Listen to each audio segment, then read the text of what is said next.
Sift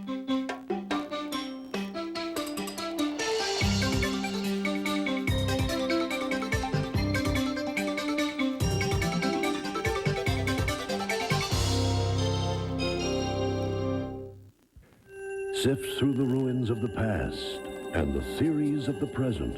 Enter forbidden zones. Investigate history's enduring puzzles. Next on Terra X.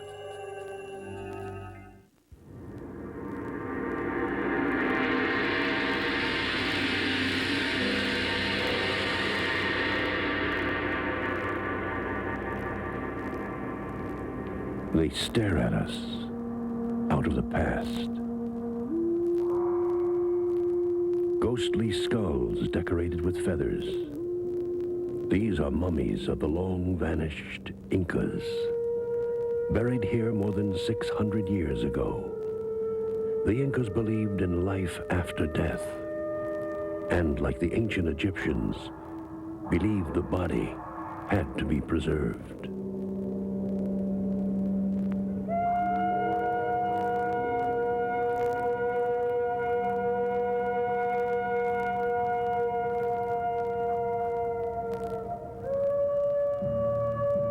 First, a priest removed all the entrails. He dried the corpse, either with fire or in the heat of the sun, and filled it with resin. Then he wrapped it in long cloth blankets and adorned it with gold. Only then was it consigned on its long journey to the netherworld.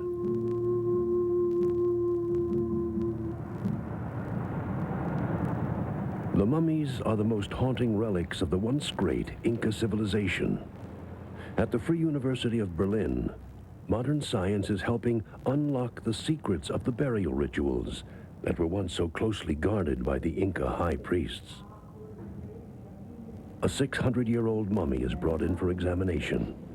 The researchers will use non-invasive techniques, X-rays and CAT scans, which will leave the precious remains undisturbed, but will probe deeply into Inca culture and religion.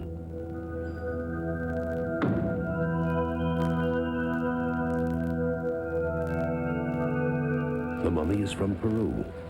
It is 3 feet long, the body of an infant who died of unknown causes. The most prominent visible features are the burial cloths and a silver death mask. X-ray examination reveals much more about the sometimes strange customs of the Incas. Dr. Rolf Dietrich Meyer begins by using radiation to examine the head. Here's the silver mask. That's the head. It's the mummy of a child.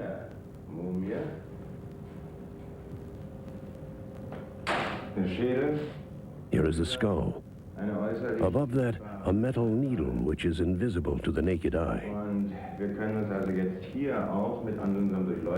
Now he uses the X-ray machine to enlarge the picture.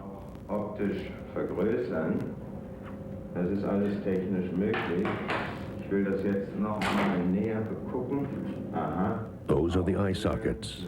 And outside, a metal needle. The lower jaw is here.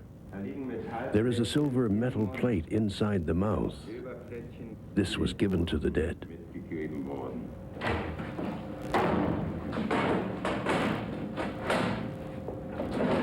The team now readies the mummy for a more sophisticated examination by CAT scan. The resulting images of the bone structure will show traces of an unusual Inca custom. So, ein Zentimeter tiefer. Jetzt gehen wir noch mal einen Zentimeter tiefer.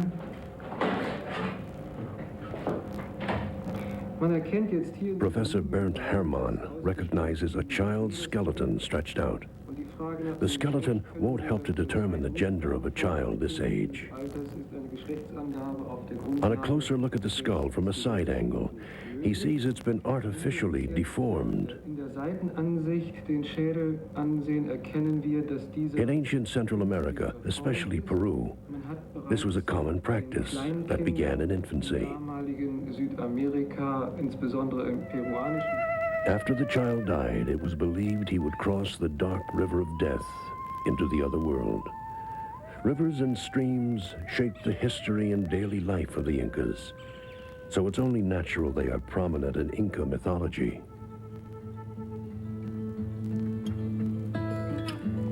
During the 12th century, their ancestors probably left the steamy Amazon basin and climbed the eastern slopes of the Andes.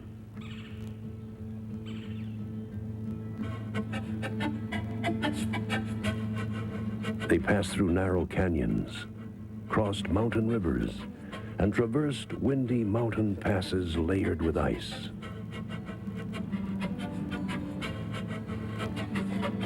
In the mountains, 2 miles in the sky, they came to the end of their journey and settled in a new land beyond the rainbow.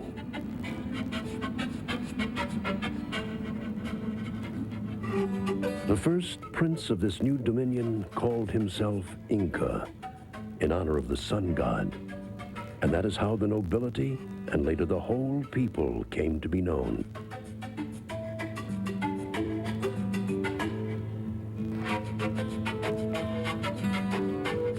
What is now Rio Urubamba in the eastern Andes was the first outpost of what was to become Inca Empire. The Incas were matchless warriors. They began seizing the territories of neighboring tribes. By the year 1520, their domains had grown to almost 6,000 square miles, spanning from Ecuador to the middle of Chile. The Incas called their new empire the realm of the 4 directions of heaven.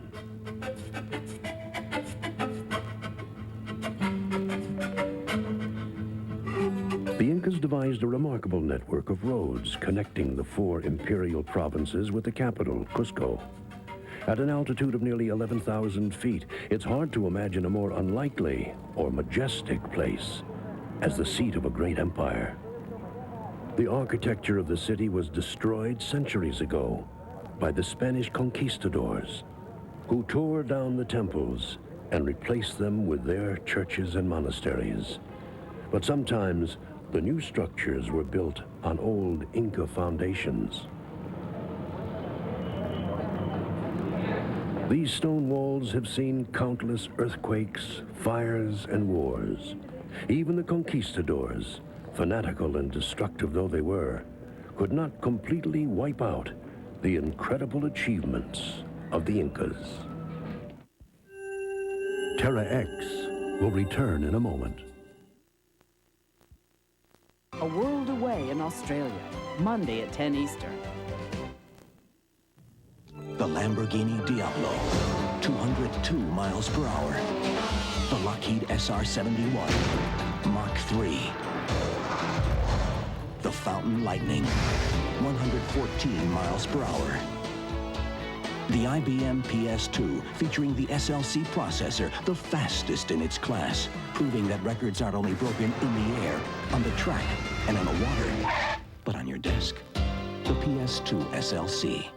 When it comes to choosing a pain reliever, the makers of Tylenol believe the more information you have, the better. That's why it's important to know ibuprofen is different than Tylenol. Doctors know ibuprofen can sometimes irritate your stomach. In fact, most ulcer patients shouldn't use it, but they can take Tylenol. Hospitals use Tylenol 4 times more than ibuprofen. For effective relief that's gentler to your stomach, trust Tylenol, the pain reliever hospitals use most. My glasses are always too tight or too loose. Why can't they ever keep their fit? You don't have to put up with glasses that don't fit anymore, because now LensCrafters has so many new ways to make glasses more comfortable. Now LensCrafters brings you better fit for greater comfort. LensCrafters glasses fit your snug points with features like new snug fit hinges that hug your head and won't lose their gentle hold. Now that's what I call a great fit, and they'll stay put. LensCrafters, better fit for greater comfort in about an hour.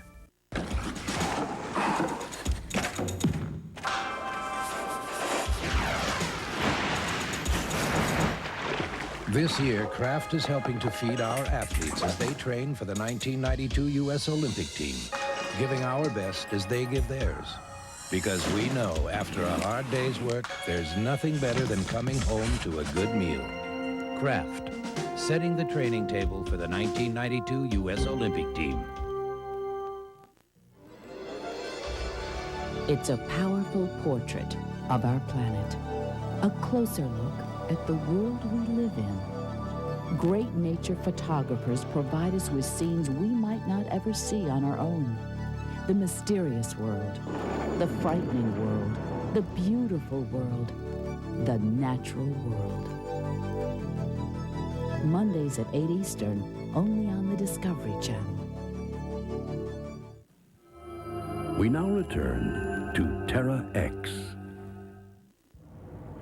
At its height, the Inca capital city of Cusco was an advanced and sophisticated metropolis with a population of some 200,000. They worshipped Inti, the sun, and the god Wiracocha, the master of creation. Coroconcha, or the Golden Courtyard, was a huge temple honoring the sun god. Like so much else, the temple was destroyed by the conquistadors, and a Dominican monastery was built on its foundations. The monastery was damaged in 1950 by an earthquake, but the temple foundation didn't budge, a sturdy testament to the Incas' engineering genius. Sometimes more than foundations were preserved. Many of the Dominican monks developed a deep respect for Inca art and architecture. They managed to save some buildings by incorporating them into their new monasteries. Here we find a sun temple, and others devoted to the moon, stars, lightning, thunder, and the rainbow. 640 feet above the Sun Temple of Cusco is another remarkable structure, Sacsayhuaman, the world's largest existing fortress. Here stand 3 of its massive walls, which were built into the mountain.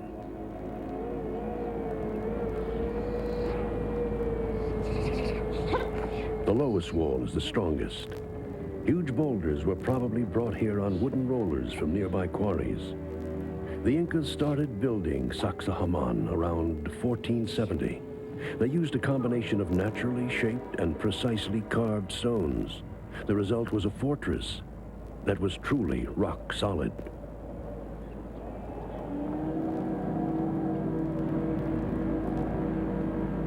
As their vast fortress home was being built, the Inca rulers surveyed the work from this vantage point. It took 30,000 men over 50 years to complete the task.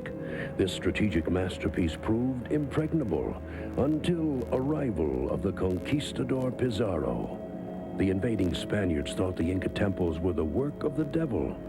Imagine the reaction of these superstitious men upon seeing Quinco, a naturally occurring rock formation that the Incas sculpted into a bizarre shrine that bears an eerie resemblance to a brain. Nearby, the Spaniards destroyed much of this 16-foot-high statue of a divine puma, but for some reason left Quinco untouched. It is one of the rare places we can still admire Inca craftsmanship, the work of dozens of builders and artisans who so skillfully carved the stairs, thrones, and magical signs into the soft stone. Here is an entrance to one of the holy places of the Inca, the underground chamber of Quinco.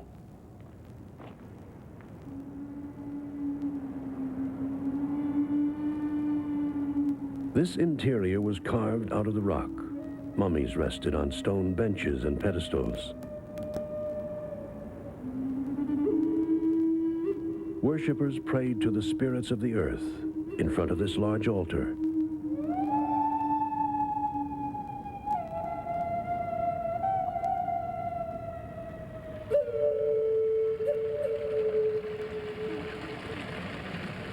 The cult of the caves was associated with river worship. The rivers were supposedly controlled by nature's invincible forces. Mother Earth, or Pachamama, was the source of all spring water. To protect their earth goddess, the Incas placed protective stones like these around thousands of springs. The Inca civilization was destroyed, but one of its achievements continues to play a major role in the life of the people here to this very day. For the people of Ollantaytambo, a village in the Urubamba Valley, The Inca past is never far away. Looming over the village is an agricultural system that has provided for them for more than 500 years. The Incas built more than 20 fields on these terraces, a task that involved carrying millions of tons of soil up the mountain.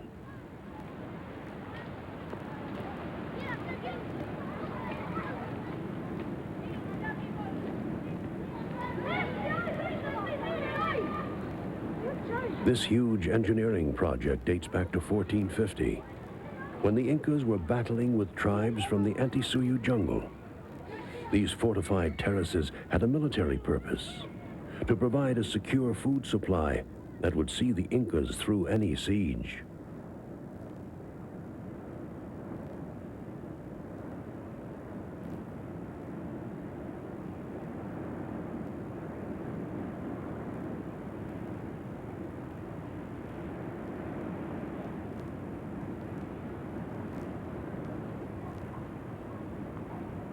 These bastions were built at such a high elevation that it is hard to comprehend how they were built.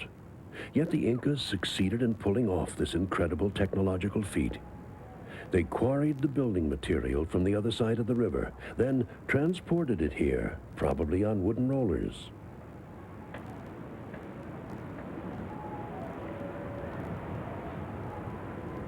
Once again, we note the remarkable Inca workmanship.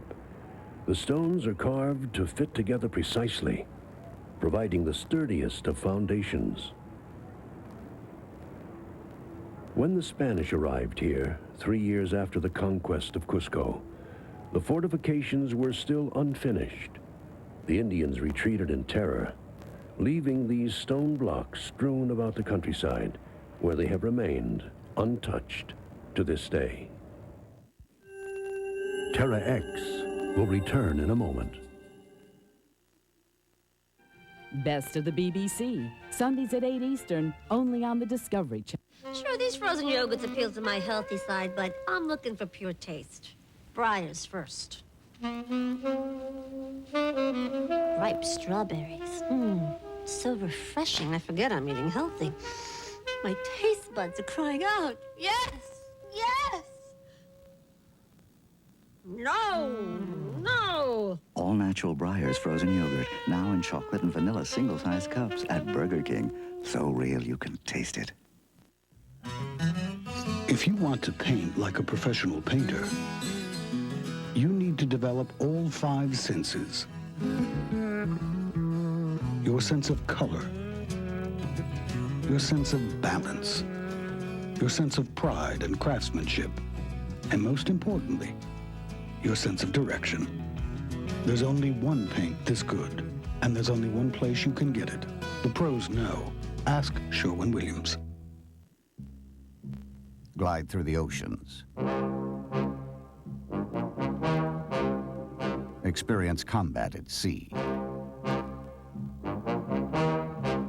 Find out how aircraft carriers change the course of history. Wings over water at 9. Then at 10, dive into a filmmaker's realm beneath the waves. The underwater world of Al Giddings. Beginning at 9 Eastern on Discovery Sunday. Excuse me, do you know what stock options are? I wish I did. When is the weak dollar good for business? Good? I don't know. The world of finance and investing can be pretty confusing unless you call for this. The Wall Street Journal's video guide to money and markets. It explains the markets in clear, simple English and brings them to life. This exclusive 30-minute video is free when you call for 13 weeks of the Wall Street Journal for just $37, over 20% off the newsstand price. Subscribe to the Journal and get a daily view of the whole world of business and how it affects you. Information you know you should know. Call now and you'll be ready next time someone asks you, are munis always a safe investment? I'm not sure. Call toll-free 800-752-6300 for 13 weeks of the Wall Street Journal and your free video on money and markets. That's 800-752-6300. We now return to Terra X. The Andes would seem an unlikely place to build an empire, yet the Incas did just that. With their genius for engineering, they turned the mountainous terrain to their advantage. These terraces were miracles of design that took generations to complete.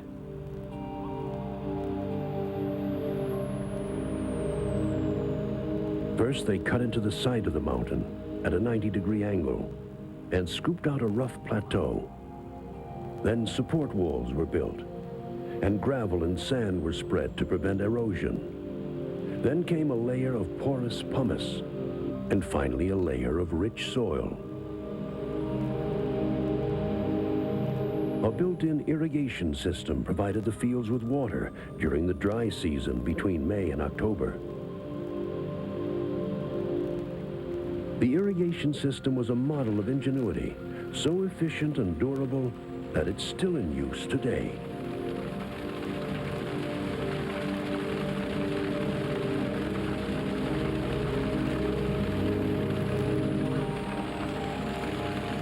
The water flows easily through these channels from one level to the next. To reach the terraces, you must use these flat stones that the Indians call flying steps.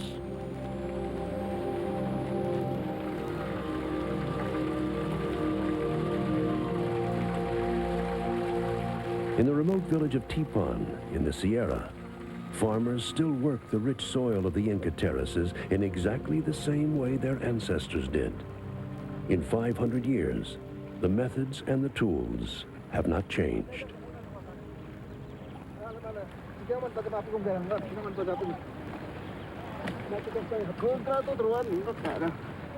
Like the Incas, these farmers never use animals to work the fields. All the labor is done by hand. They still use a spade-like tool called a chakitakia, depicted in this 17th century drawing, to loosen the earth to prepare it for plowing and planting.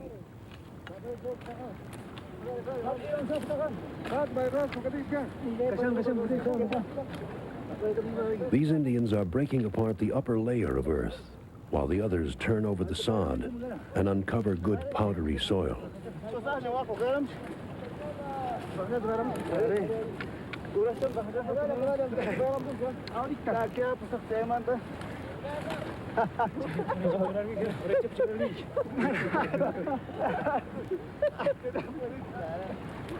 These men are performing a vital task, cleaning out the old canal. In this too, they follow the Incas, who were very conscientious about keeping the canals free of sediment and weeds, even sending special state inspectors to make sure the job was done properly.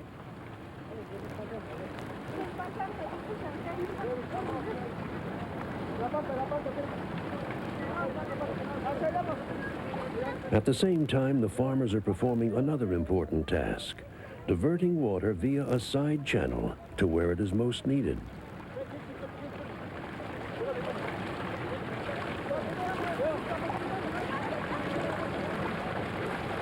Water is a limited resource, and the Incas made sure it was distributed fairly.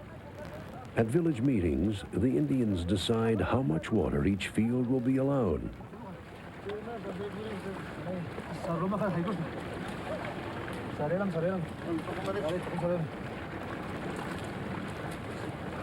Water is diverted, as needed, from wetter to drier areas.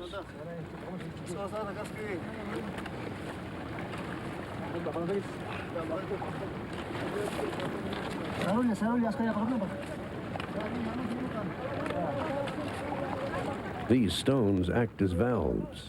When the Indians need to redirect the flow of water, they remove the stones and place them elsewhere.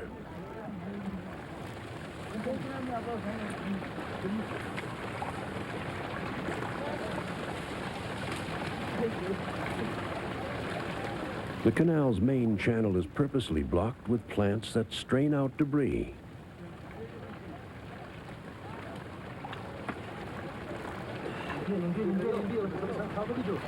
As sophisticated as they were, the Incas did not trust in technology alone.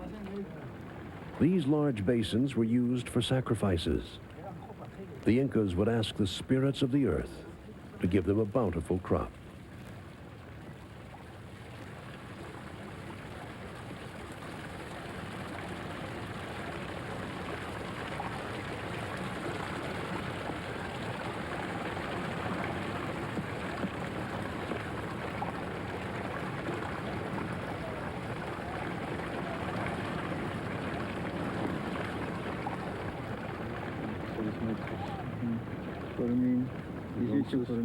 One question remains.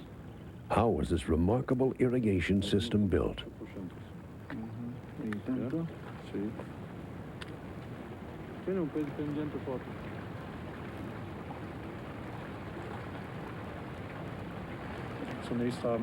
Adolf Sudhaus, an expert on the Incas, explains that they took this leveling instrument and measured the fall gradient of the canal from 2 points. Here we have a measurement of 1.5 feet. We move the measuring rod to the right and measure the slope.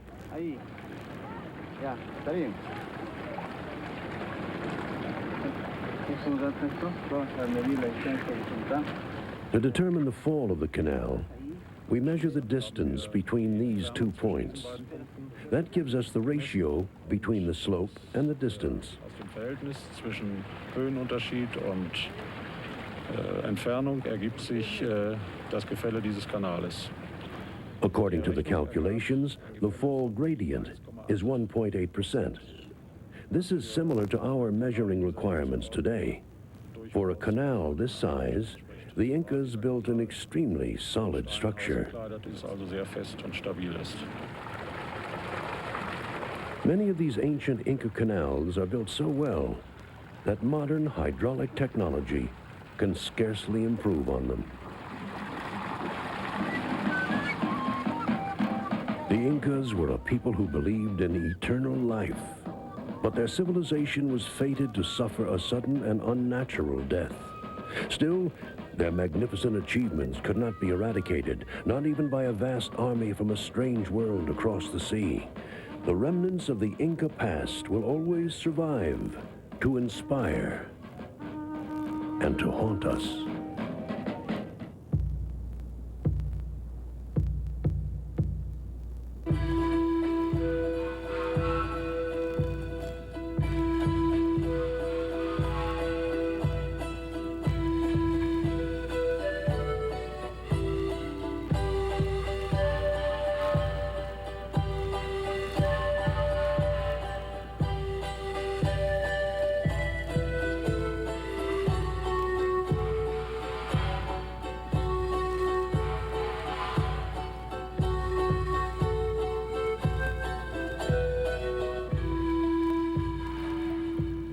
Follow